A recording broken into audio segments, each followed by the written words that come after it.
জানো তো, বাড়িতে কোনো পুজো হলে আমার মেয়ের আনন্দ খুব বেশি। তো কাল ছিল যেহেতু নবান্ন বাড়িতে, সেজন্য ওর উৎসাহ দেখো, তাড়াতাড়ি আজ উঠে পড়েছে এক ডাকে। হাত তারপর পরিষ্কার। উঠে এই যে বিছানাটা আর ওগুলো পরিষ্কার কি করে হচ্ছে নিচ্ছে, গোছানো? সুন্দর করে পুতুলগুলোকেও রেখে দিল আর গোছানো হয়ে গেছে? বিছানাটাকে পরিষ্কার সবাইকে গুড করে মর্নিং নিচ্ছে। বলে দাও। Good morning. Good morning. তারপরে এই যে আমাদের জলখাবারে যেহেতু দই চিড়ে খাওয়া আছে, সেজন্য বাবা কাজে বেরিয়ে যাবে বলে দই চিড়েটা মেখে নিলাম আর একটা নলেন গুড়ের মিষ্টি দিয়ে দিলাম। এই সময় নলেন গুড়ের মিষ্টির সাথে দেখবে অন্য কোনো মিষ্টির তুলনাই হয় না। তারপর মা এদিকে পূজার জোগাড় যন্ত্র শুরু করে দিয়েছে নবান্ন।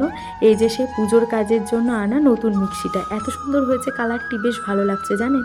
আর সুন্দর হচ্ছে কিন্তু, নতুন মিক্সি তো বেশ ভালোই হচ্ছে বাটাটা। মা এদিকে চালটা বেটে নিচ্ছে দুধ দিয়ে, ভেজানো চালটা। আর এদিকে কলাগুলো গোটা রেখেছে, পরে চটকে নেবে। আর এই যে এগুলো ফলগুলো বানিয়ে নিয়েছে, এগুলো আবার পেস্ট করে নেয়। কিন্তু আমাদের ও বাড়িতে আবার এগুলো কুচি কুচি চাল বাটার মধ্যে ছড়িয়ে দেয়, মুখে পরে বেশ ভালো লাগে। আর এ বাড়িতে আলাদা। তো এই যে মেয়ে সুন্দরভাবে রেডি হয়ে নিয়েছে, পুজো বলে আজকে লেহেঙ্গা পরেছে। তো এই যে মা ঘরে ঘরে সমস্ত বাহুস্থদেরকে দিয়ে দিল। আমাদের এই বাড়িতে আবার শুধু চাল নবান্নই দেওয়া আছে, কিন্তু আমাদের ও বাড়িতে আবার অন্ন নবান্ন, মানে অন্নটাও বাড়ানো আছে, মানে বাহস্থকে দেয়। আর তারপরে এদিকে মেয়ে দেখো সুন্দর করে আলপনা দিয়ে দিচ্ছে ওর মতো করে।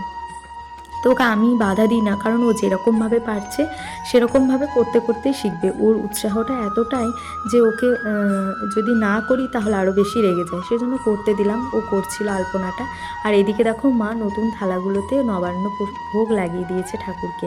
এই যে থালাগুলো বড় হওয়াতে বেশ সমস্ত ফল টল দিয়ে নবান্নটা এঁটে গেছে।